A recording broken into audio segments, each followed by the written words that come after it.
হরে কৃষ্ণ। সুধী ভক্তমণ্ডলী, এখন আমরা একটু ভাগবত থেকে আমরা শ্রবণ করব। হরি বল। একটা কথা কইলাম ভাগবতের মধ্যে না যাওয়ানোর আগে তিনটা কথা আলোচনা করতেন দিদি বলেন। 17তম 3 গুণ সম্বন্ধে কিনা আলোচনা করলে এরকম করে।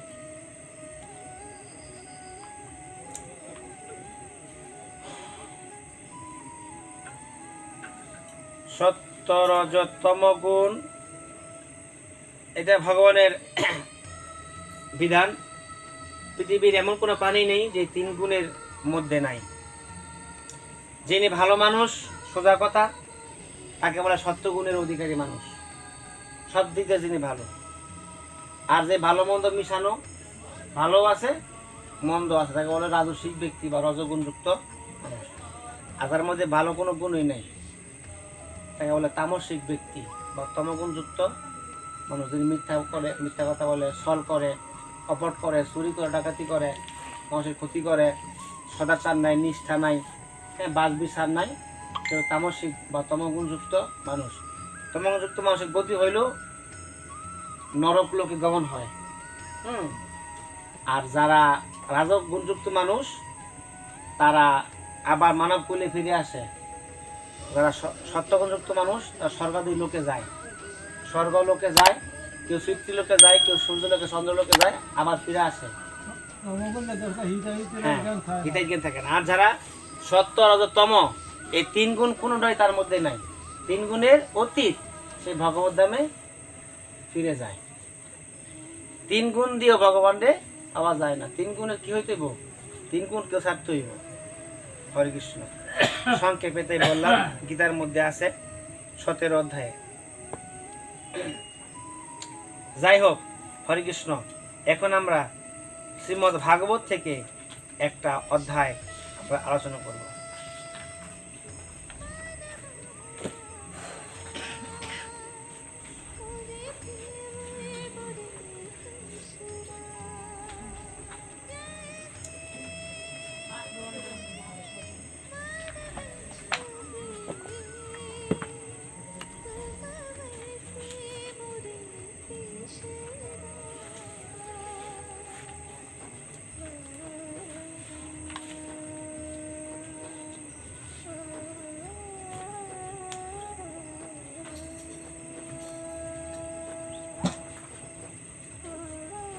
আচ্ছা,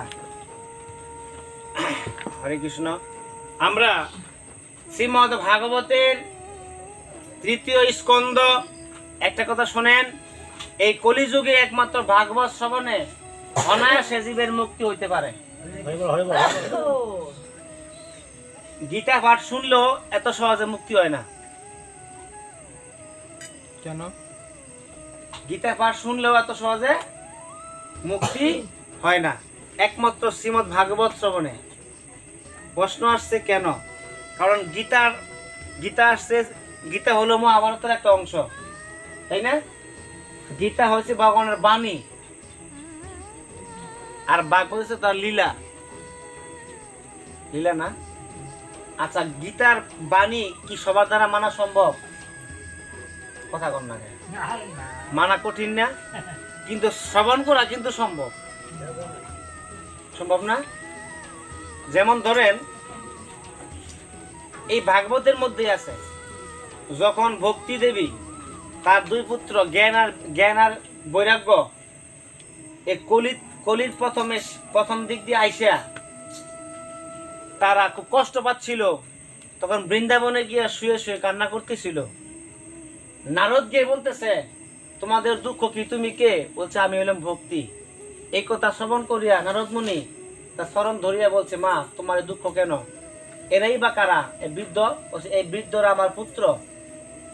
কোন মানুষের মধ্যে জ্ঞান পায় না, বৈরাগ্য নাই, প্রবেশ করতে পারে না তারা, বিদায় তারা এই কালের বসে, কলির প্রবেশের পরে তারা বৃদ্ধ অবস্থা হয়ে গেছে। এখন মুক্তির উপায় কি? ভগবানের কাছে গেছে মুক্তির জন্য, কৃষ্ণের কাছে। তখন ভগবান শ্রীকৃষ্ণ বলছে, ব্রহ্মার কাছে যাও। তখন ব্রহ্মা বলছে, তাহলে গীতা পাঠ করো। 18 অধ্যায় গীতা। হরে কৃষ্ণ। এত সুন্দর কথা না। 18 অধ্যায় গীতা পাঠ করার পরেও জ্ঞান বৈরাগ্য যৌবন প্রাপ্ত হয় নাই। ভক্তি দেবীও তার দুঃখ লাঘব করতে পারে নাই। তারপরে গেছে আবার ব্রহ্মার কাছে গিয়া মন্দার পর্বতে গিয়া ধ্যান করার ফলে সনক, সনাতন, সনন্দ 4 ঋষি এসে হয়েছে উপস্থিত। বলছে ভ্রাতা, তা তো ভাই, তুমি কি চাও? বলছে এই অবস্থা। বলছে গীতা পাঠ করলাম, কোনো ফল হইল না। বলছে একমাত্র শ্রবণই তাদের মুক্তির পথ। কি শ্রবণ? ভাগবত শ্রবণ। সেখান থেকে ভাগবত আসছে। কেন গীতা শ্রবণ করলে তো মুক্তি লাভ করা যায়? কলিযুগে অতি সহজের কথা বলছে আমি। অতি কথাটা বুঝো নাই? গীতা পাঠ করলে তো অতি সহজে লাভ করা যায়। আপনি মদগতভাবে আপনি পাঠ করতে পারেন। আছে আমাদের মন মুখ্য উদ্দেশ্য তো গীতা আমাদের শ্রীমদ্ ভগবত এখন গীতা। কথা হইল কলিযুগের জীবের জন্য গীতার আদেশ সবার মানা কঠিন। কেন কঠিন হবে? কারণ কারণ ভগবান কঠিন কৃষ্ণ হবে না তো। গীতার মধ্যে বলছে আগে শ্রবণ। কারণ এই যে আমরা এখানে শ্রবণ করতে আসছি, সবাই তো আর গীতার এই আদেশ আমরা মানতে পারি? আমাকে সেই শক্তি সামর্থ্য নাই। কিন্তু সহজ কোনটা? না, আবার তো পাঠে শ্রবণ। বলছে যদি সুন্দরভাবে বলতে পারে, শুদ্ধভাবে যদি আমরা শ্রবণ করি, তাহলে আমরা শ্রবণের মাধ্যমে প্রথম আমরা শ্রবণ ভগবানকে লাভ কি করতে শ্রবণ পারি। করবা তুমি? আপনি ভাগবত শ্রবণ। না, গীতা পাঠ শ্রবণ করলে তো মুক্তি লাভ করা যায়। আমি বলছি যে সহজে মুক্তি লাভ করতে হইলে শ্রীমদ্ ভাগবত। আমাদের তো গীতার মধ্যে সবকিছু আছে, মুক্তির পথ আছে। আর এই গীতা পাঠ করা আর একটা হলো শ্রবণ করা। যে পাঠ করে আর যে কথাটা শ্রবণ বুঝো নাই করে, তুমি? যে আমি- পাঠ করে আচ্ছা, এর চেয়ে ঠিক আছে, বেশি ঠিক আছে। মুক্তি লাভ করা যায় শ্রবণের হরে মাধ্যমে। কৃষ্ণ। আচ্ছা, আমার কথা শুনেন, দেখেন। নারদ বলেন বেদান্তের ধ্বনি এবং গীতা বার করে আমি তাদের জাগাবার জন্য অনেক চেষ্টা করেছি, কিন্তু তবুও ভক্তি, জ্ঞান, বৈরাগ্য এই 3 জন জাগেননি। এই অবস্থায় শ্রীমদ্ ভাগবত শোনালে এরা কি করে জাগবে? প্রশ্ন। কারণ ওই ভাগবত কথার প্রতি শ্লোকে এবং প্রত্যেক পদেই সেই বেদেরই সারাংশ আছে। আপনারা শরণাগত বৎসল এবং আপনাদের দর্শন কখনো বৃথা হয় না। আপনাদের মানে কার? ওই চতুর্শনে সনক, সনাতন, সনন্দ, সনত কুমার। কথাগুলো খেয়াল করবেন। এগুলো তো কেউ বুঝতে পারে না, ভাঙ্গা ভাঙ্গা বলেন, কেউ তো বুঝি না আমরা। কথা অর্থ বুঝেন নাই? না, কেউ বুঝে আপনারা না। শরণাগত জিজ্ঞেস করে। বৎসল, হ্যাঁ, আপনাদের দর্শন কখনো ব্যর্থ হয় না। মানে কি? নারদ যখন দেখতেছে যে আমি গীতা পাঠ শোনার চেষ্টা করতে জাগাইতে, জাগে নাই। এখন চতুর্শন 4 ঋষি 5ম বর্ষের বালকের নাই, তাদের কি বলতেছে? নারদে বলতেছে যে আপনারা তো শরণাগত বৎসল, অর্থাৎ যারা আপনার শরণ গ্রহণ করে তাদের প্রতি আপনারা কৃপা করেন, এবং এই সন্দেহ আমার দূর করে দিন। হ্যাঁ, সেই জন্য আমার সন্দেহ দূর করে। সন্দেহ মানে কি? গীতা পাঠ করলাম, শুনাইলাম, তাতেও তারা জাগতেছে না, তাদের ওই রকম জ্ঞান আর বৈরাগ্যের যৌবনবতা প্রাপ্ত হচ্ছে না। আচ্ছা, আচ্ছা, আমি একটা কথা তখন বলতে পারি? সনকাদি কুমারগণ বললেন শ্রীমদ্ ভাগবতের কথা বেদ উপনিষদের সারাংশ নিয়েই তৈরি। সুতরাং বেদ থেকে আলাদা এবং তার ফলস্বরূপ হওয়াতে শ্রীমদ্ ভাগবত অতি উত্তম বলে মনে করা হয়। গাছের শিকড় থেকে শুরু করে শাখা প্রশাখা পর্যন্ত যেমন রসে সিক্ত থাকে, কিন্তু সেই অবস্থায় ওই রস আস্বাদন করা যায় না। সেই রসই বৃক্ষের ফলরূপে পরিণত হলে সংসারে সকলের কাছে প্রিয় হয়, তাই না? যখন বৃক্ষ থেকে ফল হয়, আমরা খাইটা কি? ফল খাই। বৃক্ষ কোনো খাই, গাছ কোনো খাই? আচ্ছা, বুঝতে পারছি। দুধের মধ্যে গীত থাকে, কিন্তু দুধের মধ্যে তার আলাদা স্বাদ পাওয়া যায় না। যায়? আপনি যদি ঘিয়ের স্বাদ দুধে পাইবেন? আচ্ছা, দুধ থেকে পৃথক হয়ে যখন ঘি উৎপন্ন হয়, তখনই তা দেবতাদের স্বাদবর্ধক হয়ে যায়, তাই না? চিনি আখের সর্বত্র ছড়িয়ে থাকে, কিন্তু আখ থেকে পৃথক করে প্রস্তুত চিনির স্বাদ খুবই বিশেষ ধরনের হয়। এইরকম হলো ভাগবত কথা। এই ভাগবত পুরাণ বেদের সমান ভক্তি, জ্ঞান, বৈরাগ্যের প্রতিষ্ঠার জন্যই শ্রী মনমহর্ষি বেদব্যাস এটা প্রকাশিত করেছেন। ভক্তি জ্ঞান আসলে কি? যে ভক্তি জ্ঞান যেই দেবতা, মা ভক্তি হইল মা, তা ভক্তি জ্ঞান বৈরাগ্য আসে কোথায়? মানুষের মনে বাস করে না? মানুষের মধ্যে কিন্তু দেবতা বাস করে। এই যে ভক্তি লাভের জন্য আমরা আশা করি, চেষ্টা করি, এটা কিন্তু দেবী না? ভক্তি দেবী কখন আসবে? যখন আপনার কৃষ্ণের কথা শ্রবণ করবেন, তার লীলা কথা শ্রবণ করবেন। বুঝতে পারছেন? আচ্ছা, পুরাকালে এক সময় যখন বেদ বেদান্ত পারঙ্গম এবং গীতার মতো গ্রন্থের রচয়িতা ভগবান ব্যাসদেব দুঃখিত অন্তরে অজ্ঞান সমুদ্রে নিমগ্ন ছিলেন, সে সময় আপনি তাকে 4টি শ্লোকে এর উপদেশ দিয়েছিলেন। সেই উপদেশ শুনেই তার সমস্ত দুশ্চিন্তা দূর হয়ে যায়। সুতরাং এতে আপনার অবাক লাগছে কেন, আর আপনি প্রশ্ন কেন করছেন? সুখ আর দুঃখ বিনাশকারী শ্রীমৎ ভাগবত পুরাণী আপনার পক্ষে তাদের শোনানো উচিত। নারদ বললেন, হে মহানুভব, আপনাদের দর্শন জীবের সমস্ত পাপ তৎক্ষণাৎ দূর করে এবং সংসার দুঃখরূপ দাবানলে তাপিত ব্যক্তির উপর শীঘ্রই শান্তি বাড়ি বর্ষণ করে। অনন্ত নাগের সহস্রমুখ নিশ্চিত ভগবত কথামৃত গানী আপনারা নিরন্তর পান করেন। প্রেম লক্ষণ ভক্তির প্রকাশের উদ্দেশ্য নিয়ে আমি আপনাদের শরণ গ্রহণ করছি। বহু জন্মের অর্জিত পুণ্যের উদয় হলে মানুষের যখন সৎসঙ্গ লাভ হয়, কথা খেয়াল করবেন, বহু জন্মের অর্জিত পুণ্য ফল পুণ্যের উদয় হলে মানুষের সৎসঙ্গ লাভ হয়, তখন তার অজ্ঞানজনিত মোহ ও অন্ধকারূপ নাশ বিবেক জাগ্রত হয়। নারদ বললেন, আমি ভক্তি জ্ঞান ও বৈরাগ্যকে প্রতিষ্ঠিত করার জন্য সুখদেব কথিত ভাগবত শাস্ত্রের কথামৃতের দ্বারা অতীব যত্ন সহকারে উজ্জ্বল জ্ঞান যজ্ঞ আরম্ভ করব। এই ভাগবত কথা শ্রবণ করার পরেই তাদের দুঃখ দুর্দশা লাঘব হয়েছিল। কি প্রশ্ন? না, প্রশ্ন করতাম না, কারণ আপনি যে বলছেন শ্রীমৎ ভাগবতের মাধ্যমে মুক্তি লাভ করা যায়, গীতার মাধ্যমে করা যায় না। আমি তো সব সাধুগুরু বৈষ্ণবের মুখে শুনি গীতার মাধ্যমে মুক্তি লাভ একমাত্র আমাদের। আমি কি বলছি কি করা যায় না? না, আপনি বলতেছেন করা যায়, ঠিক আছে, না সহজ তো একমাত্র আমাদের গীতা। ওই গীতার মাঝে আবার বলছেন মানে এটা শুধু বাণী, কারণ আমার ভগবানের মুখ নিঃসৃত বাণী তো সবার উপরে। আপনি বলছেন শুধু এটা বাণী, কারণ আপনি দেয়া যেত আপনি ভাগবতটা উপরে রাখছেন, গীতাকে উপরে রাখেন না। তো আমাদের তো ধর্মগ্রন্থে সবার উপরে গীতা, সবকিছু সারবস্তু হচ্ছে আমাদের শ্রীমৎ ভগবত গীতা। না, আমি বলতে আমাদের সবকিছু সারবস্তু হচ্ছে শ্রীমৎ ভগবত গীতা। এখন বিষয়টা হইলো কি, বিষয়টা এখন ধরেন গীতার ওই তো মানার ভগবানের তো মুখ নিঃসৃত বাণী কই গেছে গীতারে মানার জন্য। এটা ভগবানের নিঃসৃত বাণী হই। হ্যাঁ, এটা তো বাণী না। কে বললো তোমারে? ভগবানের মুখ নিঃসৃত মানে শ্রীমৎ ভগবত গীতা। এটা হচ্ছে শ্রীমৎ ভাগবত হচ্ছে মাধুর্য ভাব, আর এটা হচ্ছে আমাদের মুক্তির মাধুর্য ভাব। বলে আর কি লাগে না, এনে তো আমাদের সবকিছুর মাঝে উল্লেখ আছে শ্রীমৎ ভগবত গীতা আমাদের মুক্তির লাভ। প্রশ্নের উত্তর দিচ্ছি। ধরো আমরা কোন ক্লাসের মধ্যে কেউ স্যারের কথা শুনলো, হ্যাঁ, আবার কেউ শুই না আবার লেখাও রাখছে। শুইনার যে লেখা রাখছে সে কিন্তু অতি উত্তম, আবার যে সে শুনছে সেও ভালো, সেও মুখস্থ করতে পারছে বা পড়া দিতে পারছে।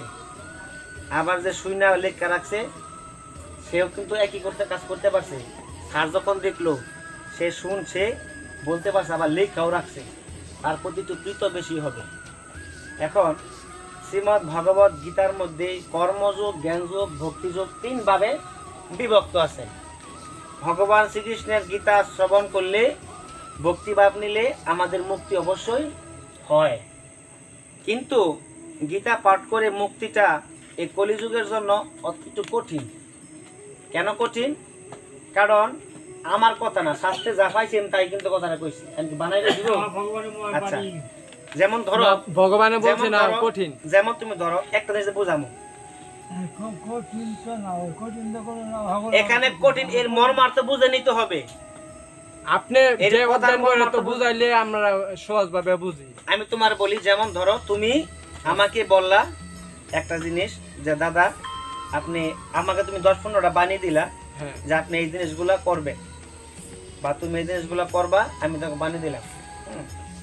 আচ্ছা, এখন তোমার জীবন ধরো অনেক লীলায় মহিমায় পরিপূর্ণ, তোমার লীলা, আচ্ছা প্রেম ভক্তির চেয়ে বড় কিছু নাই।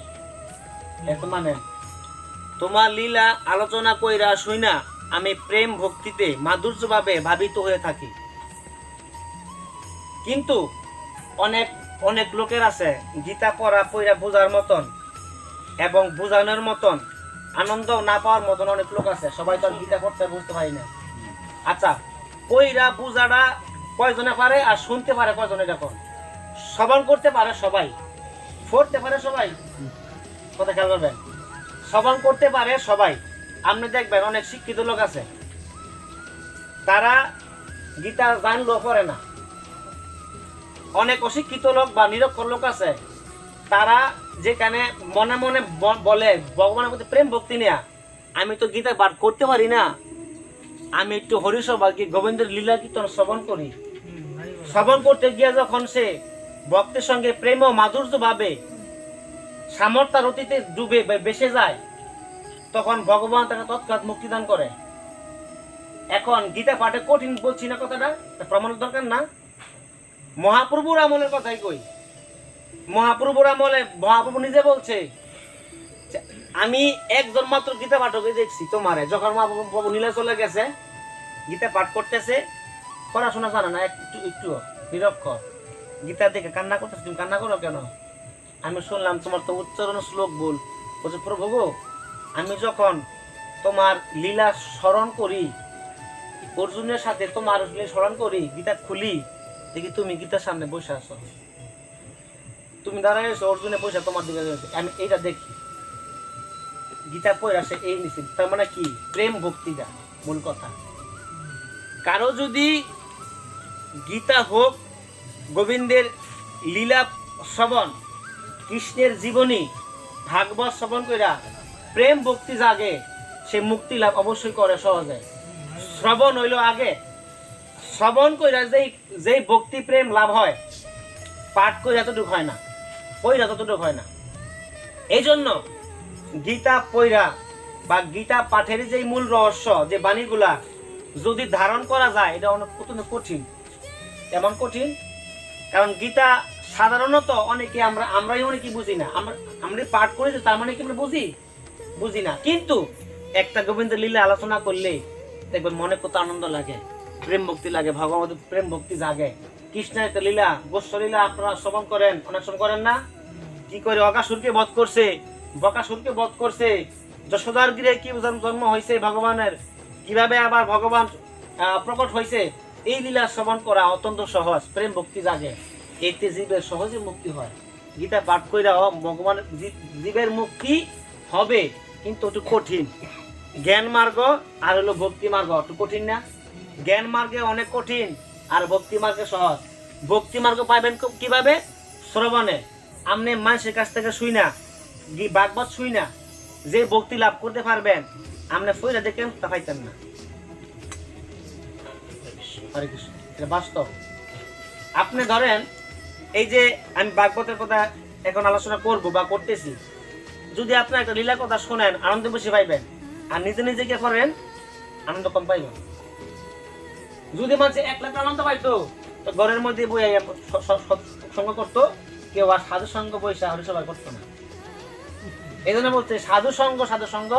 এই সাধু সঙ্গটা মানে কি? ভাগবতের সঙ্গ, ভক্তের সঙ্গ। হ্যাঁ, গীতা পাঠেও আমাদের মুক্তি হবে, কিন্তু একটু কঠিন। তবে গীতা কিন্তু এই কলিযুগের গ্রন্থ না। আচ্ছা বৈষ্ণব, আরেকটা প্রশ্ন, গীতা হলো দ্বাপর যুগের গ্রন্থ, মহাভারতের অংশ, তাই না? আর ভাগবত হইল কলিযুগের গ্রন্থ। আরেকটা কথা বলতে পারি, যদি আমরা যে সময় গীতা পাঠ করি, অন্যান্য শাস্ত্রকে আমাদের পাঠ করা কি মানে শাস্ত্র সম্বন্ধ নাকি না? যদি আমরা শুধু গীতা পাঠে বসি, ওই সময় কি অন্য শাস্ত্র পাঠ করা কি আমাদের শাস্ত্র সম্বন্ধ, শাস্ত্রসম্মত? হ্যাঁ, অবশ্যই। এটা কোন শাস্ত্র পাইছেন? গীতার আলোচনা করলে, গীতার আলোচনা করে তুমি ভগবানের যে কোনো আলোচনা করতে পারো। আমি তো অনেক সাধুগুরু বৈষ্ণব মুখে শুনছি, কয় না গীতা পাঠ করাই উত্তম, কিন্তু অন্যান্য শাস্ত্র পাঠ করে এখন কলিযুগের মানুষ আনন্দ পাইতো না, সেজন্য করা হয়। এটা অন্যটা বলছি, বিষয়টা না না, এটা নাম অনেক সাধুগুরু বৈষ্ণব এখানে অন্য সেন্সে বলছে। আমরা তো গীতা পাঠ করে শেষ করছি, আমরা তো গীতা পাঠ করে বিশ্রাম দিছি, শেষ করছি, শেষ করে ভাগবতের মধ্যে আমরা আরে ভাগবত পড়া যায়। এই যে মা দাদা গান গাইলো, গীতা পাঠের মাঝখান থেকে গান গাইলো, এটা কিন্তু শাস্ত্রসম্মত না। কেন শাস্ত্রসম্মত না? কোন শাস্ত্রের মধ্যে তুই পাইছ? আমি তোমাকে বলি, আচ্ছা আরে আপনি তো কইতাছেন আপনি গুরু যাই ফোন দিয়েছি গায়েন আচ্ছা, আমার লগে থেকে আচ্ছা আমি বলি হ্যাঁ হ্যাঁ তো উত্তর দিচ্ছি। হরে কৃষ্ণ। শুধু একটা নিয়ে কথা হয় না, সব শুনেন, গীতা এটা শব্দের হয় অর্থ কিন্তু কি? শাস্ত্র সম্বন্ধ না গীতা শব্দের হয় অর্থ আমিও তো গান কইতাছি করা। হয় সব জায়গায় হয় এই যে গান হয়। তো গীতা শাস্ত্রে হ্যাঁ। লেখছরা আচ্ছা বলি, হ্যাঁ গীতা শব্দের অর্থ কি? গান করা। গীতা শব্দের অর্থ হইলো গান না করা। এই গান তো এই গান না যে গান কথা সমস্ত বলতেছে শাস্ত্রে এই গান এই গান না কোনো ফাটক দেই না, আমি গীতা মানে এগে যে লেখা আছে লেখা করে দেখার আমি অস্তে নানান রাতে এইটাই তো আমি কইতেছি কিন্তু এটা কিন্তু শাস্ত্রসম্মত না আমি শাস্ত্রের প্রমাণ তোমার দেই। শোনা, হরে কৃষ্ণ, তুমি শাস্ত্র ততটা বেশি পড়ো নাই, পড়ি নাই কিন্তু বুঝতে পারছো? না। আমিও পড়ি নাই। হ্যাঁ। হরে কৃষ্ণ নেন, তুমি শাস্ত্র কয়টা পড়ছো? আমিও ততটা পড়ি তো নাই। শুনেন এখন কথা হইলো, না, কথাটা উঠছে যে সঙ্গে আপনি কইছেন গীতা মুখ উদ্দেশ্য না শ্রীমদ ভাগবত গীতা এটা থেকে সব কথা উঠছে হ্যাঁ কিন্তু কথাটা বুঝেই নাই। আরে কইয়া বুঝাই লাভ আছে? আচ্ছা হরে কৃষ্ণ বাদ দাও। এখন কথা হইলো, আমরা গীতা শেষ করছি না? আর এইটা তো কথা এটা উঠছে শেষ করছিল। মুখ্য উদ্দেশ্য হইছে শ্রীমদ ভাগবত এটা থেকে কথা উঠছে আপনারা তো শ্রীমদ ভগবত গীতা তো আমি বিশ্রাম দিছি, এরপর আমি ভাগবত নিছি। না যে সঙ্গে আপনি বলছেন এই যে- গীতা মুখ্য উদ্দেশ্য না মানে শ্রীমদ ভাগবত গীতা থামো তো, আমি কথা বলতেছি। এখন যে তুমি বললা যে আমি কি বলছি মুখ্য উদ্দেশ্য, এই কথা বলছি? আমি বলছি সহজে মুক্তি লাভ হয়, এই কথা বলছি। কথা বারবার সব সব গ্রন্থে লেখা আছে গীতার মাঝে গীতা পাঠ করলে তুই গীতা শুনলেই তুই মুক্তি লাভ করবি আচ্ছা হরে কৃষ্ণ, এই যে আরেকটা উত্তর, সহজ তো গীতা হরে কৃষ্ণ। আচ্ছা গীতা কি করতি গীতা আমি পড়ি না, আচ্ছা আমি গীতা পড়ি না, নানান রাতে বুঝায় নাই কত আমি তো গীতাই পড়ি নাকি? আচ্ছা হরে কৃষ্ণ শুনেন, এখন বললো যে গান গাওয়া যাবে না। এই গীতা শব্দের বাংলা হইলো গান করা। এই যে হরিসভার বসছি, শাস্ত্র বসার পাঠের কথা বলার মূল উদ্দেশ্য কি? কৃষ্ণের প্রেম ভক্তি জাগ্রত হওয়া, আমাদের যাতে একদিন মরণ হবে এটা স্মৃতিতে উদয় হওয়া। এই বিষয়টা রসিকেরা, ভক্তরা, বৈষ্ণবেরা সঙ্গীতের মাধ্যমে, ভক্তের মাধ্যমে প্রেম ভক্তি দান করে দিছে। আপনি সঙ্গীতে মানুষের মন যেভাবে কৃষ্ণ প্রেমে বিগলিত হয়, যদি না হইতো তাইলে লীলা কীর্তন দিয়ে গান করতো না। এই ভাগবতের মধ্যে আছে যিনি আমার কথা গান গুণগান কীর্তন করেন, তো গুণগান কীর্তনের মধ্যে কি কীর্তন করা না? এটা হরিনাম ভজন না? আমাদের জীবনের মানবিক কথাগুলি না? গানের মধ্যে বলছে না বিষয় বাসনা ছাড়তে, বলছে কিনা ছেড়ে যাবো বিষয় বাসনা। তো বিষয় বাসনা কথাগুলা সুরকাররা, সঙ্গীত যারা গান লেখছে তারা কিন্তু সাধারণ লোক না, বোকা লোক না, বুঝতে পারছেন? তারা সঙ্গীতের মধ্যে মানুষকে বোঝাই গেছে প্রেম মুক্তি দান করার জন্য। এই গীতার আসরে ভাগবত আছে সঙ্গীতের মাধ্যমে মানুষের মন পরিবর্তন করাটা অত্যন্ত সহজ। সঙ্গীতের মাধ্যমে ভক্ত যদি সঙ্গীতের মাধ্যমে প্রেম ভক্তি লাভ করতে চায় বা ভালো লাগে, এখানে গান গাইলে কি অসুবিধা বা দোষ রইব? তাহলে আগেই কইতে হারমোনি লয়ে যেতাম গা। না এটা তো দোষের কথা বলতে হইতেছে না, এটা তো আপনি দোষের কথা বলতেছেন, দোষের কথা বলাইছি না এই কথা আগে তো অনেক ভাগবত শব্দ রাখি, ভাগবত অর্থ রাখি। পাঠক কোথায় তো গান করে, রূপম কোথায় গান করে না? আরে গান করা তো উল্টো, গান করা তো আমি কইছি না, আমি তো না করছি না, তুই তো কইতাছিস ঠিক আছে, ঠিক কি চলে না গান। চলে আমি তো এমন কইছি কইটা মন বলানোর জন্য করা হয়, এটা তো মুক্তি উদ্দেশ্য, মুখ্য উদ্দেশ্য নাই। গীতা পাঠকের মধ্যে আপনার প্রেম ভক্তি থাকে না। হ্যাঁ গীতা পাঠ এটা তো করলে মুখ্য প্রেম উদ্দেশ্য ভক্তি না, আপনি থাকে যত গানই করেন আর চোখে একমাত্র আমাদের জল শ্রীমদ আসে না। ভগবত গীতা হইছে মুখ্য যখন উদ্দেশ্য। আপনার বিষয় বাসনা ছাড়ার কথা কয় তখন কিন্তু চোখে জল আসে। এর জল আসে। এই জল দিয়া তো তুই মুক্তি লাভ করতে পারতি না, যতই জল আউছো কেন মুক্তি গান লাভ গাও? করতে পারতি না। গান কেন গান জল গাও? তোমায় আচ্ছা তুমি তো বলতে পারবা না, না তাহলে তুমি বললা কেন মুক্তি লাভ করতে পারবা না? আপনি তো বলতেছেন কয় একমাত্র শ্রীমদ ভাগবত হাত করলে মুক্তি লাভ করা যায়। আরে এই আমি বলি তুই এখনো বুঝছ নাই। কেন বুঝছ নাই? একটা কথা অনেক উদ্দেশ্য যে এই এমবে করে হয়েছে যে ভাগবত শব্দের অর্থ রাখি। এই দেখো ভাগবত, বলো। আপনি বলেন, হ্যাঁ বুঝেন, আমি তো বুঝি না। আচ্ছা, তুমি বুঝেন কি কখনো ভাগবত পড়ছো ভাই? না ভাই ভরি নাই পড়ো নাই? না। কইলো আশা করি। কারণ বৈষ্ণব, কারণ আমি অনেক সাধুগুরু বৈষ্ণবের মুখে শুনছি যদি গীতা আচ্ছা 3-4 বার বাস্তবে আপনি দেখাই দিলাম, সবকিছু- আপনি মুখে শুনছেন, দেখাই দিন আপনার সামনে। আচ্ছা ভজন কীর্তন কথাটা আছে না, ভজন মানে কি? গান করা, সঙ্গীতের মাধ্যমে মানুষের ভগবান লীলাগুলো আলোচনা করা। এই বলি লইবে আরো বলি আছে, কিন্তু ভাগবত কি? ভাগবত দেহের ভাগ, দেহ ভাগ আছে। হরে কৃষ্ণ। আচ্ছা যাই হোক, এখানে আর কথা বলে লাভ নাই, আমরা ভাগবত আলোচনায় যাই। প্রশ্ন করা ভালো, অসুবিধা নেই। তবে অ্যাকচুয়ালি হ্যাঁ, সঙ্গীতগুলা তো আসলে সব কিছু তো আর শাস্ত্রে লেখা থাকে না, এগুলা মানুষের প্রয়োজনে শাস্ত্র, মানুষের প্রয়োজনে ধর্ম, ধর্মের প্রয়োজনে মানুষ না। প্রয়োজন অনুসারে এখানে গীতার মধ্যে কি লেখা থাকবো তুমি হারমোনিতে গান গাও, লেখা থাকবো? গীতার মধ্যে লেখা আছে তুমি লীলা কীর্তন কইরা হারমোনি গাও বা মানুষের বোঝা ফুল কীর্তন করো, আনন্দ করো, লেখা আছে? কিন্তু এগুলা মহাপ্রভু আনছে ভজনের মাধ্যমে মানুষকে প্রেম মুখ দান করা।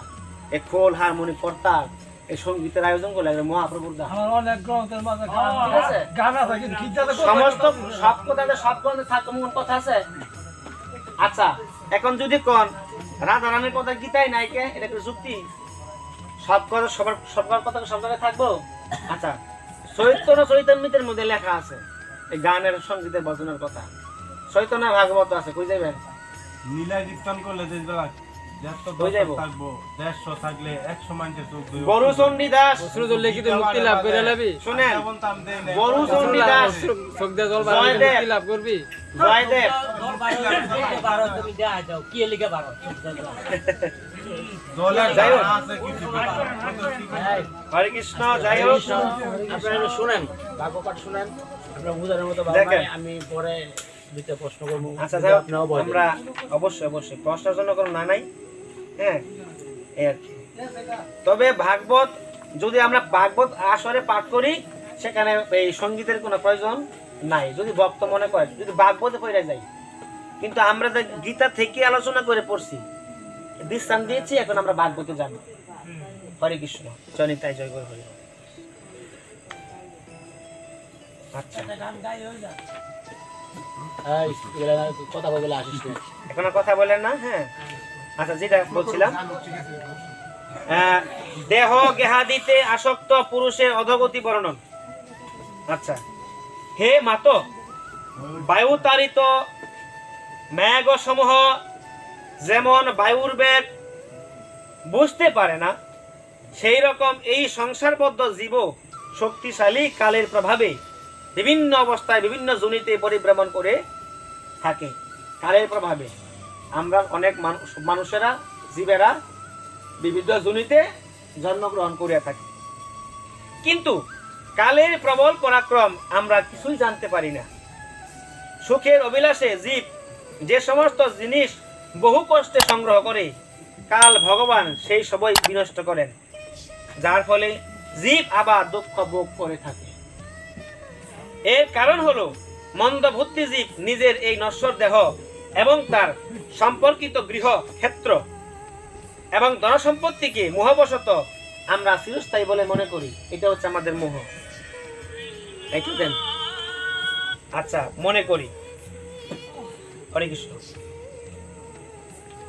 এর কারণ এই সংসারে জীব যে যে জুনিতে জন্ম নেয়, তাতে সে তৃপ্তি অনুভব করে এবং বিন্দু মাত্র বৈরাগ্য অনুভব করে না। শ্রী ভগবানের মায়াতে জীব এতই মুগ্ধ হয়ে থাকে যে নরকে অবস্থান করেও বিষ্ঠা আদি ভোগ সন্ধিরা কোন ব্যস্ত ভোগ সুখেই তৃপ্তি অনুভব করে এবং সে সুখ আর ছাড়তে চায় না। এই যে আমরা ভোগ সুখে মত্ত থাকি আমরা অনেকেই, আর আমরা এই সংসারকে ছাড়তে চাই না, মানে মরতে চাই না। মরতে চাই, এই যে মরার গান গুয়া বুঝাইলাম যে মরতে হইব, ঠিক না? আচ্ছা, মূর্খ জীব নিজের দেহ, গৃহ, স্ত্রী, পুত্র, পশু, ধন, বন্ধু বান্ধবের নিরতিশয় আসক্ত হয়ে নানা প্রকার আকাঙ্ক্ষার জালে জড়িয়ে পড়ে এবং সেই জন্য স্ত্রী পুত্র কলত্র এবং ধন সম্পত্তি পেয়ে নিজেকে অত্যন্ত ভাগ্যবান বলে মনে করে। এইসব পোষ্যদের ভরণ পোষণের চিন্তায় তার সর্বাঙ্গ দগ্ধ হতে থাকে না? ছেলে মেয়ে সন্তান কি মানুষ করবো, কেমনে খাওয়াবো, এই চিন্তাই তো আমাদের জীবনটা দগ্ধ হয়ে যাবে। তোমার বলে বলে তবুও দুর্বাসনা দূষিত হৃদয়ে এদের জন্য কর্তব্য কিছুই বিচার না করে নানা প্রকার পাপ আচরণে প্রবৃত্ত হই। গোপন মিলনের সময়ে অসতী স্ত্রীলোকের ছলনাপূর্ণ প্রেম অভিনয়ে অথবা বালকের আদ মিষ্টি মধুর কথায় মন এবং ইন্দ্রিয় আসক্ত হওয়াতে গৃহী পুরুষ এদের দুঃখ কষ্ট দূর করার চেষ্টায় দুঃখ প্রদান কপটতাপূর্ণ কর্মে লিপ্ত হয়ে যায়। সেই অবস্থায় অতীব প্রযত্নের ফলে যদি তাদের কোনো কষ্টের প্রতিকার করতে সমর্থ হয় তবে তাতেই নিজেকে অত্যন্ত সুখী বলে মনে করি। যেমন আমরা যদি পরিবারের বড় পূজা ঠিক মতো করতে পারি তখন আমরা নিজের অনেক সুখী মনে করি যে আমি এখানে ভালো মতোই চলতেছি, খাইতেছি, বুঝতেছি, ঘুরতেছি। গুরুতর হিংসা বৃত্তির সাহায্যে বিভিন্ন স্থান থেকে ধন অর্জন করে সে এই সব পরিজন বর্গের ভরণ পোষণ করে, যার ফলে তার অধোগতি লাভ হয়। মানে কি, হিংসা প্রবৃত্তি দিয়া মানুষকে ঠকাইয়া আমরা টাকা পয়সা আয় করি, সেই টাকা পয়সা দিয়ে আমরা নিজের জীবন, নিজের স্ত্রী পুত্রের ভরণ পোষণ করি, যার ফলে আমাদের কি হয়, অধোগতি লাভ হয়। তাদের ভুক্ত অবশিষ্ট খাদ্য দিয়ে সে নিজের উদর পূর্তি করে। বারবার প্রচেষ্টা করেও যখন কোনো নির্দিষ্ট জীবিকায় স্থির হতে পারে না, তখন লোভের বশীভূত হয়ে সে পরের ধন গ্রহণ করতে অভিলাষী হয়। সে হতভাগ্য যখন বিফল প্রযত্ন হয়ে নির্ধন হয়ে আত্মীয় স্বজনের ভরণ পোষণে অসমর্থ হয়ে পড়ে, তখন অত্যন্ত দিন চিন্তাকুল হয়ে দুর্ভাবনায় সে দীর্ঘশ্বাস ফেলতে থাকে। কৃষক যেমন বৃদ্ধ বলদকে উপেক্ষা করে, তেমনি মানুষ যখন আত্মীয় স্বজনের ভরণ পোষণে অসমর্থ হয় তখন তারা আর তাকে আগের মতো আদর যত্ন করে না। করে গো, গরু পশু যদি বুড়ো হয়ে যায় এইটাতে কি হাল চাষ করা যায়? তখন কৃষক যেমন ছাইরা দেয়, এটাই বলছি। তদ্রুপ আত্মীয় স্বজনের যখন ভরণ পোষণ করতে পারতে না অসমর্থ হইবে, তখন আত্মীয় স্বজন আপনাকে দেখতে পারবো? পারবে না। বাস্তব কথা, এটাই বলছে। তবুও সংসারের প্রতি আকর্ষণ আমাদের দূর হয় না। আগে সে যাদের ভরণ পোষণ করেছে এবং তাদের দ্বারা সে পালিত হতে থাকে, হ্যাঁ, বার্ধক্যের প্রভাবে তার রূপ লাবণ্য নষ্ট হয়ে যায়, শরীর রোগগ্রস্ত হয়, পরিপাক শক্তি কমে যায় না? বুড়ো হইলে হজম শক্তি কমে যায় না গো? এটাই বলছে। সামান্য খাবার খেতেও পারে না, পারে, কর্মক্ষমতা কমে আসে, মৃত্যু পথযাত্রী হয়ে সে ঘরে পড়ে থাকে। স্ত্রী পুত্রাদিরা অতি অবজ্ঞা সহকারে যা খেতে দেয়, কুকুরের মতো সেই কদন্য ভোজন করে কোন রকম বেঁচে থাকে। কুকুরে যেমন কম খেয়ে পাশে এত খাওয়ান দেয়, মৃত্যু পথযাত্রী এখানে পায় না পচরা, ঠিক আছে না? ভালো ভালো খাবার সারা জীবন দেন নাই, এখন মরার সময় হয়েছে, এখন তো খাইতে না, একটুখানি খাই আর খাইতে পারি। এই যে এই বিষয়গুলা কিন্তু অনেক কবিরা গানে কিন্তু তুলছে, মানুষকে বোঝায়, ফোটায়, ভাগবতের কথায়। কারণ এমনি কইলে মানুষ বুঝতো না, গানে কইলে বুঝতো, মানুষকে এইভাবে কিন্তু বোঝায়। ঠিক আছে, হরে কৃষ্ণ। তারপরে হচ্ছে কিভাবে, আগে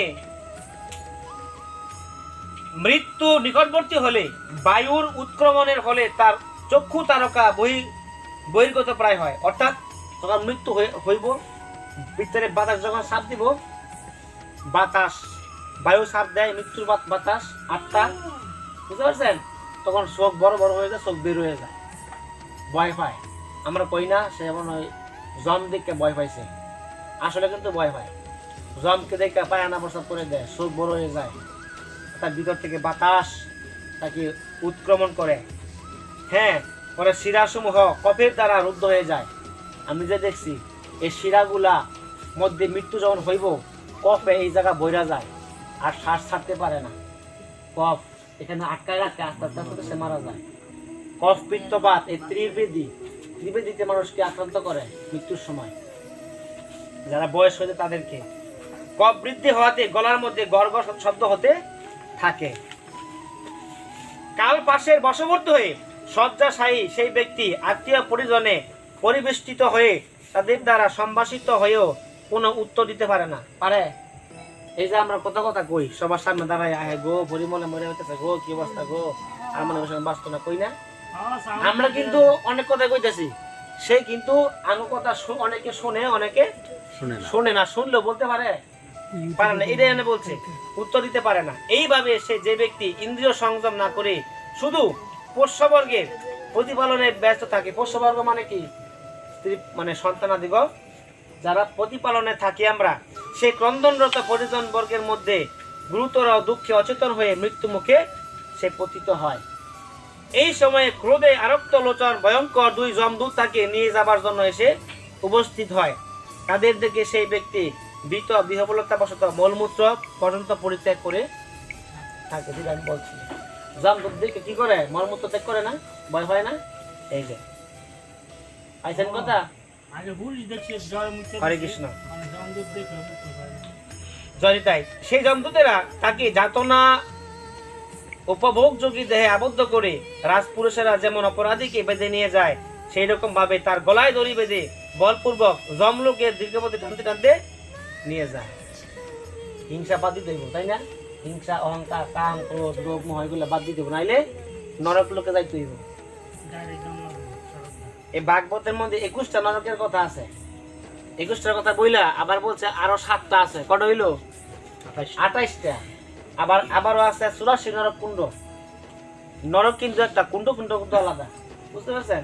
কোন পাবে কি সব লেখা আছে এখানে, সবকিছু লেখা আছে। নরকে যন্ত্রণা ভাগবত আমরা তো অনেক আলোচনা, আমি ভাগবত আসছি না, আমরা ওই সময় খালি হুল্লো হইতো না, হ্যাঁ। সব করে খাইয়া ভালো লাগবে। প্রতিমধ্যে কুকুর দিয়ে দংশন করানো হয়।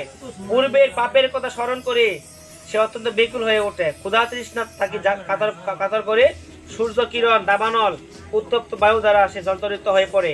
এই অবস্থায় বিশ্রাম স্থান শূন্য এবং জলশূন্য সেই তপ্ত বালুকাময় পথে চলতে অসমর্থ হলেও যমদূতের দ্বারা পিঠে তীব্র কষাঘাতে পীড়িত হয়ে অত্যন্ত কষ্টেও সে চলতে বাধ্য হয়। চলতে চলতে সে পরিশ্রান্ত হয়ে পড়ে যায়, মূর্ছিত হয়ে যায়। তারপর জ্ঞান ফিরে এলে আবার চলতে হয়। এইভাবে অতি ক্লেশপূর্ণ অন্ধকারময় পথে ক্রূর যমদূতেরা তাকে যমালয়ে নিয়ে যায়। যমলোকের পথে 99 সহস্র যোজন দূর। যমলোকের পথ 99,000 যোজন দূরে। এই পৃথিবীর এই পাতাল লোক আছে না, পৃথিবীর পাতাল লোক থেকে 99,000 যোজন দূরে। এটা ভাগবতের লেখা, 99,000 যোজন দূরে। বহুত কিছু আছে, অনেক কিছু আছে। পৃথিবীর সব খবর ঠিক আছে? আছে। হরে কৃষ্ণ। আজকে বেশি যাব না, এতটুকুই থাক, নাকি শেষ করে দেয়? এটা শেষ করে দেয় 2 মিনিটের মধ্যে। সেখানে কোন স্থানে জ্বলন্ত কাঠের মধ্যে তার শরীর দগ্ধ করা হয়, কোথাও বা নিজের শরীরের মাংস নিজেই কেটে অথবা অন্য কারো দ্বারা সাধন করে সেই মাংস তাকেই খাওয়ানো হয়। দেখেন কেমন কষ্ট পায়। কারা কষ্ট পাবে? যারা সংসার আমার করছে, স্ত্রী পুত্র দিতে যারা বেশি জোর দিছে, এবং যারা অবৈধ পথে টাকা পয়সা আয় করেছে, পাপ কর্ম করে, ওই যে এক কথায় বলে যারা তামসিক ব্যক্তি, সোজা কথা, তাদেরকে এইভাবে নরকে নিয়ে যাওয়ার সময়গুলো ব্যথা দিয়া নিয়ে যায়। সেখানে কুকুর এবং শকুনিরা স্বজ্ঞের অবস্থায় তার নারীগুলা টেনে বের করে নেয়। সাপ, বিছা, দাস প্রভৃতি দংশনকারী প্রাণীর দ্বারা তাকে নানা রকম ভাবে কষ্ট দেওয়া হয়। ওই ব্যক্তির শরীরের অঙ্গ প্রত্যঙ্গাদি কেটে টুকরা টুকরা করা হয়, হাতি দিয়ে তাকে পিষ্ট করা হয়, পর্বত শিখর থেকে নিচে নিক্ষেপ করা হয়, এবং অথবা জলের মধ্যে বা গর্তের মধ্যে অবরুদ্ধ করে যাতনা দিয়ে তাকে নিপীড়ন করা হয়। চিন্তা করেন যন্ত্রণা কি! এগুলি মনে করলে, ভাবলে মনে চাই ভাব করতে। কি ভয়ঙ্কর করবো, চিন্তা ভাবনা করি আমরা। হরে কৃষ্ণ। এইরূপ বিভিন্ন কষ্ট এবং তামিশ্র, অন্ধতামিশ্র, রৌরবাদী নরক সমূহের আরো নানাবিধ যাতনা স্ত্রী এবং কিংবা পুরুষ সকলকেই পারস্পরিক সংসর্গ জনিত পাপের জন্য অবশ্যই ভোগ করতে হয়। হে মাতা, কেউ কেউ বলে যে স্বর্গ এবং নরক এই পৃথিবীতে আছে। অনেকে বলেন, আমরা হয় না, অনেকে আমাদের আছে কিছু লোক, স্বর্গ নরক পৃথিবীর মধ্যে আছে, ইহলোকে আছে। ভাগবতে বলছে, কারণ যে সব নরক যন্ত্রণার কথা উল্লেখ করা হলো সে সকল ইহলোকেও দেখা যায়। এগুলাই হলো কেউ নরকের কিছু প্রতিরূপ দেখা যায়। হাসপাতালে গিয়ে দেখেন যন্ত্রণা কারক নরক কারক।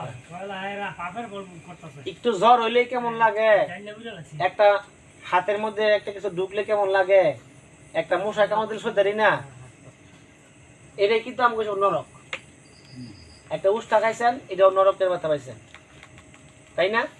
ধরেন ভগবানের কৃপায় আপনার মারাত্মক একটা গাড়িতে অ্যাক্সিডেন্ট হইতেন, গোবিন্দের কৃপায় অ্যাক্সিডেন্টটা একটা উষ্টা খাইয়া ভগবানে কমাই দিছে, আপনারা ভগবান কৃপা করছে। এখন যদি ভগবান এখানে আমার দুঃখ হয়ে দেয় না বুঝা, উষ্টাটা ভগবান তুমি কেন খাওয়াইলা কই না? অনেক সময় বিয়া শাদী হইলে বা কিছু হইলে অনেক প্রচুর পরিমাণে বৃষ্টি হয়, ভগবান বকি ভগবান আজকের দিন তুমি বৃষ্টি দিলা, আজকে হরিসভা দিন বৃষ্টি দিলা। হ্যাঁ, এটা মনে করতে হবে এটা গোবিন্দের কৃপা। এমন কোন জায়গা আছে, এমন কোন মানুষ আছে যারা প্রয়োজন ছিল বৃষ্টি দেওয়ার, সেখানে হয়েছে, এখানেও হয়েছে, তাই না? সব গোবিন্দের লীলা। ঠিক আছে, আমরা বুঝি না আসলে, কয়জন আমরা বুঝি তত্ত্ব কথা, আমরা বুঝি ভাগবতী থেকে আমরা আসলে বুঝি, জ্ঞানের জগতে আমরা কিছুই না, শিশুও না, শিশুও না। জ্ঞান দিয়া ভগবান পাওয়া যায়, পাওয়া যায় একমাত্র ভক্তি দিয়া। ভক্তিতে ভগবান বস। ভক্তি পাবেন কোথায়? এই যে ভাগবত শ্রবণে, গীতা শ্রবণে, চৈতন্য ভাগবত শ্রবণে, ভক্ত সঙ্গে, এগুলিতে আমাদের ভক্তি প্রেম জাগ্রত হয়, ঠিক না? এখন কার কিভাবে মুক্তি হয় এটা সেই জানে আর ভগবান জানে। কার কেমনে হইতো না তা বলতে পারতেন না। এই যে আমার ভাই কইলো এই না কানলে কি হইব, কেডাই কোন ভাবে তোমার কই না একটু কথার কথা, আমরা মাঝে মাঝে কই না, আপনি কেডাই যে কোন মনে ভাবে, করছেন কোন ভাবে আমরা কান্না করি, কোন মন নিয়ে সে জানি, কানলে হয়ে যায়। কে কোন মন নিয়ে গোবিন্দের কাছে কান্না করে এটা কি আমরা জানি? জানি না। তবে হ্যাঁ, অনেকে আছে ওলা মরছে কান্দে, অনেকে মা মরছে বাপ মরছে কান্দে, এইটাও একটা কান্না, ঠিক না?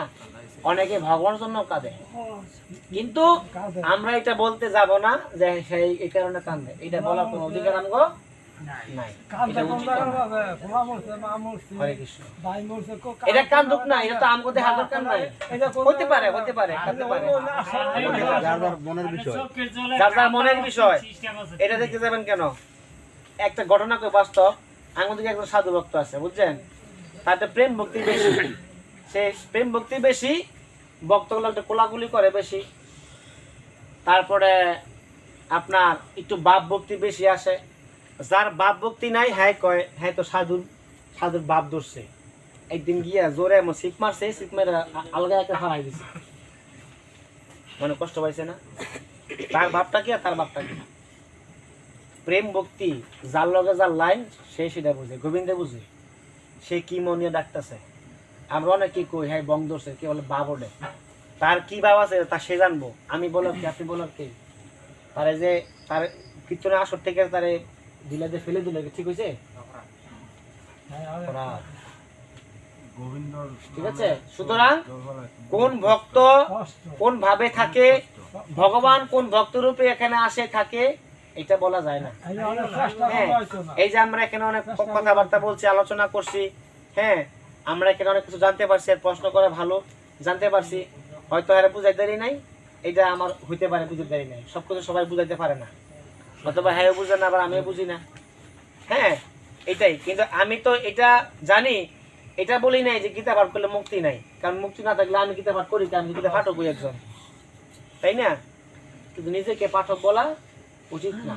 আমরা সবাই পাঠক, সবাই সাধক, কিন্তু গীতা সবাই কলিযুগে পড়তে পারবে? সবাই বুঝে না সবাই। আমরা কি করবেন? প্রেম ভক্তি দিয়া গিয়া একটা স্মরণে গিয়া, ভক্তের স্মরণে গিয়া, গোবিন্দ স্মরণে গিয়া, হরিসভায় গিয়া, কীর্তনে গিয়া একটা ভক্তি করবেন, এটাই চলবো। তুলসী মালা করলে ভগবান পাইবেন, না করলে পাইতেন না, এমন কোনো কথা নেই। হরে কৃষ্ণ। ভগবান পাবেন, ভগবানটা হলো কি জানেন? ভগবান পাওয়া যায় একমাত্র ভক্তিতে। ল্যাংটা হইয়া চলতেছে, তার মধ্যে ভগবান আছে, সে ভগবান হয়ে লেছে।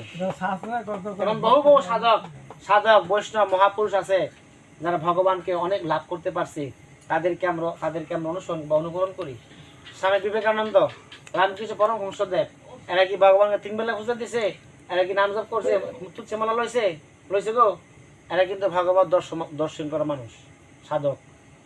তাদের কাছে আমরা কিছু না। হ্যাঁ, সুতরাং কারো ভক্তি ভাব, শ্রদ্ধা প্রেম ভক্তি নিয়ে আমাদের কোন তাচ্ছিল্য তুচ্ছ করা উচিত নয়। এইরকম বহু কষ্ট ভোগ করে পোষ্যবর্গ প্রতিপালনে অথবা নিজের উদর পূরণে রত পুরুষ, মানে যারা পেট ভরে থাকি আমরা, হ্যাঁ, উভয়ই সেই পোষ্যবর্গ এবং শরীরই দুই পরিত্যাগ করতে বাধ্য হয়। মৃত্যুর পর নিজের কৃত পাপ কর্মের দ্বারা পোষিত এই দেহ ইহলোকে পরিত্যাগ করে পাপরূপ পাতে অর্থাৎ পাপভার বহন করে একলাই নরকে গমন করে। অন্যায় পূর্বক কুটুম্ব পালনের দৈব বিহিত কুফল সে নরকে দিয়ে গিয়ে ভোগ করে। সেই সময়ে সে এমন আতুর হয়ে পড়ে যেন তার সর্বস্ব লুণ্ঠিত হয়েছে। কেবলমাত্র পাপ কর্ম দ্বারা কুটুম্ব পোষণে যে ব্যক্তি হত থাকে সে অন্ধ তামিস নরকে গমন করে, যা অন্যান্য নরকগুলির মধ্যে সর্বাপেক্ষা কষ্টদায়ী। সব নরক ভোগের পর এবং শুকর কুকুরাদি প্রজাতিতে যত ক্লেশ আছে এই সমস্ত ক্রমশ ভোগ করে শুদ্ধ হবার পরে সে আবার মনুষ্য প্রজাতিতে জন্ম লাভ করে। মানে নরক ভোগ করার পরে কুকুর হইল, হরে কৃষ্ণ, শুকর হইল, তারপরে হরে কৃষ্ণ শুকর হওয়ার পরে তারপরে সে মানুষ হয়ে আবার জন্মগ্রহণ করে। আস্তে আস্তে এগুলো ভোগ করে আসতে হবে। ওম বিষ্ণু বিষ্ণু বিষ্ণু বিষ্ণু।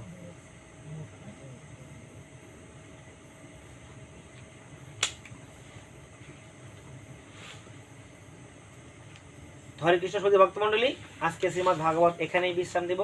আর অনেক আলোচনা আছে, ভাগবত আলোচনা আছে, আর এখানে করব না। আমরা এখন ভাগবত বা গীতার মাহাত্ম্য শ্রবণ করি, এখানে আমরা বিশ্রাম দেওয়ার চেষ্টা করব। হরে কৃষ্ণ। ভাগবতের মাহাত্ম্য পাঠ করি। এই কলিযুগে যেখানে যেখানে পবিত্র ভাগবত শাস্ত্র রক্ষিত থাকে, দেবতাদের সাথে নিয়ে আমি সর্বদাই সেখানে উপস্থিত থাকি। শুধু তাই নয়, সেখানে গঙ্গাদি নদী, ব্রহ্মপুত্রাদি নদ, মানস আদি সর্বরূপ প্রসিদ্ধ সকল তীর্থ বাস করে, যেখানে ভাগবত গ্রন্থ আলোচনা হয়। বুঝতে পারছেন? হরে কৃষ্ণ। হে লোকেশ, যশ ধর্ম বিজয়ী প্রাপ্তির জন্য এবং পাপক্ষয় মুখ্য প্রাপ্তির জন্য ধার্মিক মানুষের সদাই আমার ভাগবত শাস্ত্র শ্রবণ করা উচিত। এটা ভগবানের কথা, ঠিক আছে? এই পাবন শ্রীমদ্ ভাগবত পুরাণ আয়ু আরোগ্য পুষ্টিদাতা। এই শাস্ত্র পাঠ এবং শ্রবণে মানুষ সকল রকম পাপ থেকে মুক্ত হয়ে যায়। হে লোকেশ, এই পরম উত্তম ভাগবত যে শ্রবণ না করে আর শুনলেও যে আনন্দিত হয় না, যমরাজ ওই তার প্রভু। বুঝতে পারছেন? যমরাজ প্রভু যে শুনে আনন্দ পায় নাই, তার প্রভু কেডায়? মানে কই যাইব? নরকে যাইব। সবাই কিন্তু আমরা আনন্দ পাইছি না গো? এই যে আজকে বাড়িতে ভাগবত পাঠ করছি, কমার বেশি করছি তো, শুনছি তো সবাই। এইটা হচ্ছে ভাগবত যেখানে পাঠ হয় সেখানে সমস্ত তীর্থ নিবাস করে। কোটি জন্মের সৌভাগ্যের ফলে ভাগবতে মাহাত্ম্য পাবেন, যে ভাগবত শুনতে মনের বাঞ্ছা করে।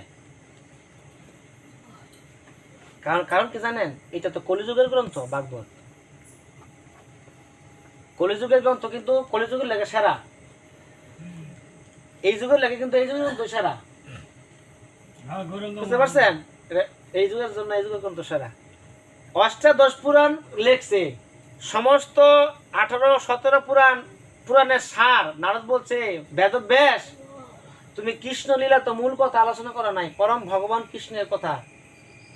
তাহলে কি করা উচিত? তুমি ভাগবত শাস্ত্র রচনা করো। ভাগবত কি? ওই যে বলছো অর্থ, গতে ভক্তি, গতে জ্ঞান, মানে উভয় গ, কিন্তু এই গতে জ্ঞান বুঝাইছে, ঠিক আছে? ভাগবত, বতে ভক্তি, গতে জ্ঞান, বতে বৈরাগ্য। পাইছেন? কিন্তু ওই যে ভক্তি জ্ঞান বৈরাগ্য, আবার ত্যাগ, ততে হলো তিতিক্ষা। হরে কৃষ্ণ। ভক্তি জ্ঞান আর বৈরাগ্য লাভ করতে হলে ভাগবত শ্রবণ করলে জীবের মুক্তি লাভ অত্যন্ত সহজ। আবার কয়েন না, আরেক কথা কয়েন না, গীতা পাঠ করলেও শ্রবণ করলেও মুক্তি লাভ সম্ভব, যদি প্রেম ভক্তি থাকে। বুঝতে পারছেন? তবে সহজ রাস্তা, এটি কঠিন রাস্তা।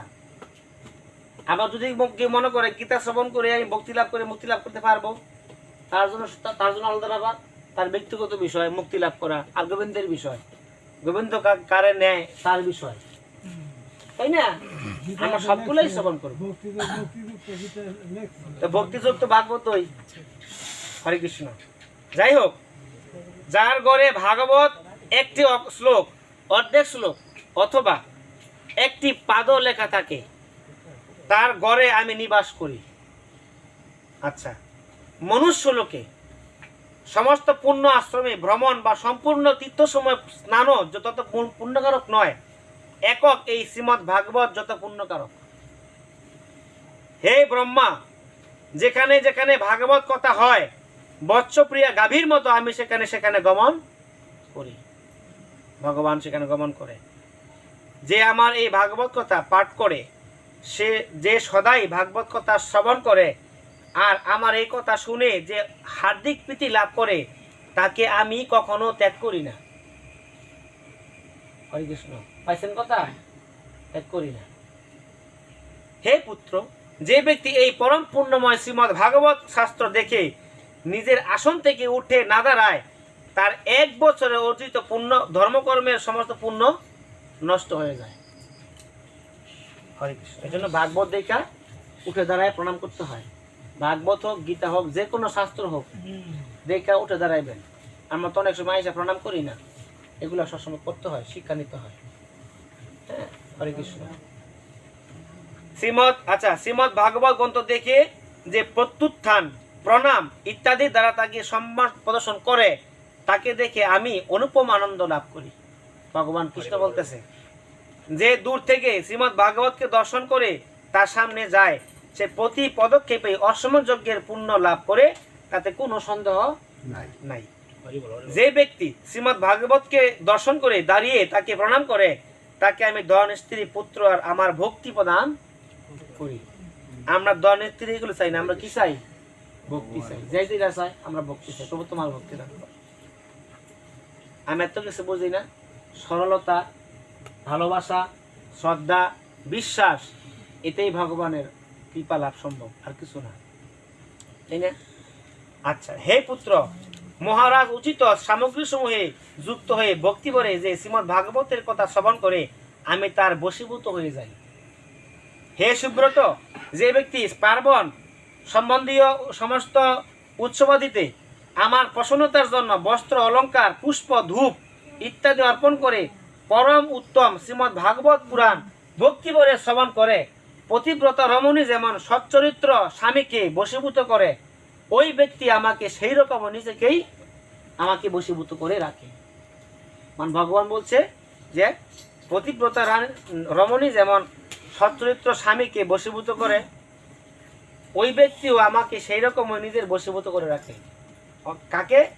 যে পার্বণে, যে কোনো উৎসবে ভগবানের খুশির জন্য বস্ত্র, অলঙ্কার, ধূপ, পুষ্প দিয়া ভাগবতের ভক্তি ভরে শ্রবণ করে। এই হচ্ছে ভাগবত মাহাত্ম্য সমাপ্ত।